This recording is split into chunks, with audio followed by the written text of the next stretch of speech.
উত্তর ব্যারাকপুর পৌরসভার পৌর এলাকার পিডব্লিউডি জায়গা দখল করে চলছে প্রমোটিং, সেই সঙ্গে স্থানীয় বেশ কিছু পরিবারকে উচ্ছেদ করার চেষ্টা চলছে বলে অভিযোগ। ব্যারাকপুর শিল্পাঞ্চলের অন্তর্গত উত্তর ব্যারাকপুর পৌরসভার 22 নম্বর ওয়ার্ডের পলতা স্টেশন সংলগ্ন বিশাল জমির ওপর চলছে প্রমোটিং। বহুতলের বাউন্ডারি ওয়াল পিডব্লিউডি জায়গার ওপরে থাকা পৌরসভার নর্দমা বন্ধ করে জোর করে তৈরি করা হচ্ছে বলে অভিযোগ। শুধু তাই নয়, ব্যারাকপুর ঘোষপাড়া রোডের ধারে বসবাসকারী 22টি পরিবারের ঘরবাড়ি ভাঙচুর করা বহুতল নির্মাণকারী সংস্থার তরফ থেকে বলে অভিযোগ। কারণ পলতায় ঘোষপাড়া রোডের ওপর বিশাল অট্টালিকা তৈরিতে বাধা হয়েছে এই 12টি পরিবার। স্থানীয় বাসিন্দাদের দাবি, তারা চান দীর্ঘদিন ধরে প্রায় 3 প্রজন্ম ধরে এখানে বসবাস করে আছেন, এখান থেকে কোনো মতেই উঠবেন না এই পরিবারগুলোর দাবি, তাদের পুনর্বাসন না দিয়ে তাদের সরানো হবে না। অপরদিকে উত্তর ব্যারাকপুর পৌরসভার পৌরপ্রধান মলয় ঘোষের তেমন কিছু হলে কড়া ব্যবস্থা নেওয়ার আশ্বাস দেয়।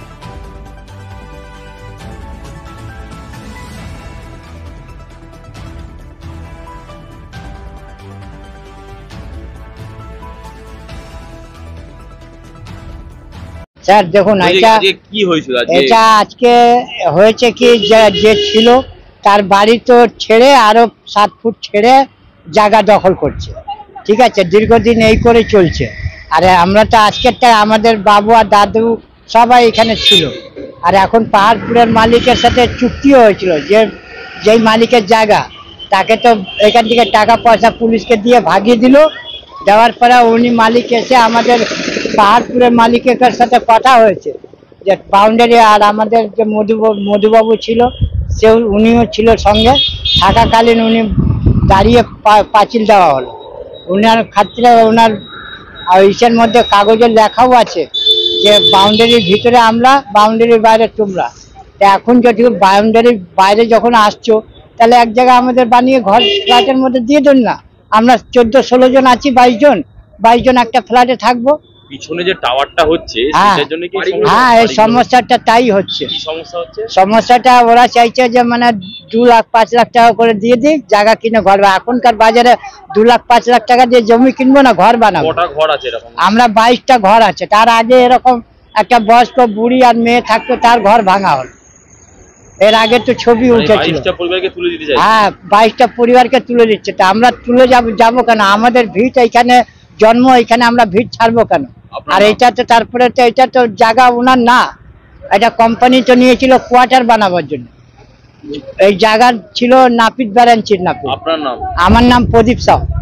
বাড়ি ভেঙেছে। আজকে কি হচ্ছে? আজকে ওরা আবার ওই পাঁচিল করে, পাঁচিল ওইখান দিয়েই পাঁচিল তুলছে। তোলা মানে ওদের আন্ডারে ফেলালো। ঠিক আছে, ওদের আন্ডারে ফেলিয়ে দেওয়া। পাঁচিলটা তোলার মানে একটা বাউন্ডারি। ঠিক আছে, এই বাউন্ডারি করে তারপরে বলবে আবার এরকম আমার যেইভাবে বলেছে পাঁচিল আমরা দেখা করিনি, আমরা কিছু টাকা নিইনি দেখে আমাদের রাতের অন্ধকারে ঘর ভেঙে দিয়েছে। ঠিক আছে, এরকম ভাবে এটাও সেই সেম করবে। হ্যাঁ, 22টা ঘর এক এক করে। ওরা কিন্তু সবাইকে ডাকছে না, ওরা এক এক করে ডাকছে। কেন না, ওরা এক এক করে আজ পর্যন্ত ঘর ওই ভাঙ্গা ঘরেই আছি, কোনো তার বিচার নেই, কিছু নেই। আর ওরা ভয় দেখিয়ে বলছে থানায় কিছু বললে থানায় দেখা করো। থানায় কেন যাবো আমরা? আবার বলছে হ্যাঁ, বলছে থানায় যাও, মেজবাবুর সাথে দেখা করো। আমার নাম রত্না সরকার। যে জায়গায় বাসিন্দারা অভিযোগ করছে সরকারি নালা নিকাশি বন্ধ করে হচ্ছে। বারবার মুখ্যমন্ত্রী নির্দেশ দিচ্ছেন সরকারি জায়গা দখল করা যাবে না, যারা দখল করবে তাদের ভেঙে দিয়ে উচ্ছেদ করে দিতে বলছে। রাজ্যব্যাপী সে উচ্ছেদও চলছে। তারই মধ্যে ফ্ল্যাটের মালিক যেভাবে আবাসন হচ্ছে, সেই আবাসনের মালিক সে রাস্তার ধারে জায়গা প্রায় 5 ফুট এগিয়ে এসছে, নিকাশি বন্ধ করে পাঁচিল করছে খোদ পুলিশের সামনে। কি বলবেন? দেখুন, আপনাদের কাছ থেকে প্রথম জিনিসটা আমি শুনি।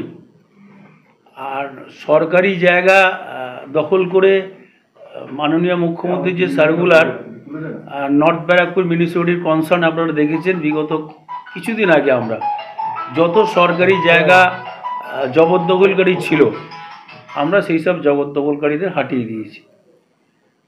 কিছুদিন আগেই আমরা করেছি নর্থ ব্যারাকপুর, এবং আপনাদের কাছ থেকে এটা শুনেছি। শোনার পরেই আমি সঙ্গে সঙ্গে তৎক্ষণাৎ, আমার অফিসও তখন পুরো খুলিনি, আমি শোনাতে আমি আপনাদেরকে আমার এক সাব অ্যাসিস্ট্যান্ট ইঞ্জিনিয়ারকে আমার কাছে কোনো লিখিত অভিযোগও আসেনি, শুধু আপনাদের মুখ থেকে শোনায়। আমি আমার সাব অ্যাসিস্ট্যান্ট ইঞ্জিনিয়ারকে সেখানে আমি পাঠিয়েছি, সে দেখে এসেছে, সে দেখে এসে আমাদের রিপোর্ট দেবে। কোনো ড্রেন আমার কাছে রেকর্ডেড যেসব ড্রেন আছে, সেই ড্রেন যদি কেউ বা কারা অকুপাই করার চেষ্টা করে, নর্থ ব্যারাকপুর মিউনিসিপ্যালিটি সেসব ভেকেট করে দেবে। কেউ পারবে না, আমরা করতে দেবো না। কিন্তু পুলিশের সামনেই পাঁচিল উঠে যাচ্ছে, আপনাদের সাব অ্যাসিস্ট্যান্ট ইঞ্জিনিয়ার উপস্থিতিতে সে বলছে বেআইনি। কি করে হচ্ছে, এরপরে কি করে? আমি এখন তাহলে আমাকে রিপোর্টটা দেবে, দেওয়ার পর আমার কাছে কোনো অভিযোগ আসে, আমার কাছে যা যা ব্যবস্থা নেন আইনে, বেঙ্গল মিউনিসিপ্যাল অ্যাক্টের অনুযায়ী যা যা ব্যবস্থা নেয় আমরা সেই ব্যবস্থা নেব। বাড়ি ভেঙে দেওয়া হয়েছে এবং বেশ পরিবার আনাইডিকেটা সেটিংয়ের কথা বলা হচ্ছে, সেসব আমি কি করে বলবো? সেটা আমি বলতে পারি? বলতে পারি পুলিশের তৎপরতা, পুলিশ তো আইনের রক্ষক। পুলিশ কি আপনাকে জানিয়েছিল বা আপনারা কি পুলিশকে জানিয়েছিলেন? দেখুন, যে কোনো কনস্ট্রাকশনের ব্যাপারে পৌরসভা এলাকার মধ্যে পৌরসভার দায়িত্ব বর্তায়। একটা পাঁচিলই হোক, একটা সে ইমারতই হোক, এখানে আপনাদের দায়িত্ব কতটা রয়েছে? না, একদম আপনি ঠিক বলেছেন। কিন্তু কেউ যদি কারোর সীমানা নির্ধারণ করে পাঁচিল দেয়, সেই সীমানা নির্ধারণে যদি তার প্রতিবেশী বা কারোর কোনো অবজেকশন থাকে, তার জন্য তাহলে কি করতে হবে? তার ল্যান্ডকে ডিমার্কেশন করতে হবে। তাহলে এটা প্রপার ফোরাম হলো কি? প্রপার ফোরাম হলো বিএলআরও দপ্তর। বিএলআরওকে তারা কমপ্লেন করবে যে আমরা মনে করছি এটা অবৈধভাবে আমার জায়গায় এনক্রোচ করে হচ্ছে। তারা তখন বলবে আমরা সরকারি যা ফিজ আছে দিতে চাই, সরকারি আমিন দিয়ে আমার জায়গাটাকে নির্ধারণ করে দেওয়া হোক, জরিপ করে দেওয়া হোক। সেই ক্ষেত্রে বিএলআরও করবে। তাতে যদি কোনো গড়িমসি হয়, তাহলে কোর্ট থেকে একটা 144 করে প্লেন একটা অর্ডার চেয়ে নেবে যে একটা আমাকে বিএলআরও ডিমার্কেশন করে দেওয়া হোক। কোর্ট অর্ডার দেবে, BLRO demarcation, this is the proper forum. এবার আমাদের কাছে, আমরা ওখানে কোনো তো বিল্ডিং প্ল্যান এখনো দিইনি। আমাদের কাছে যদি কেউ কোনো অবজেকশন আসে, যেইভাবে আমি তো পাঠিয়েছি, আমাদের নিকাশি নালা বন্ধ হয়ে গেলে আমরা একদম সেসব নালা খুলে দেবো, সে যেই হোক। মলাবাবু আপনি বলুন।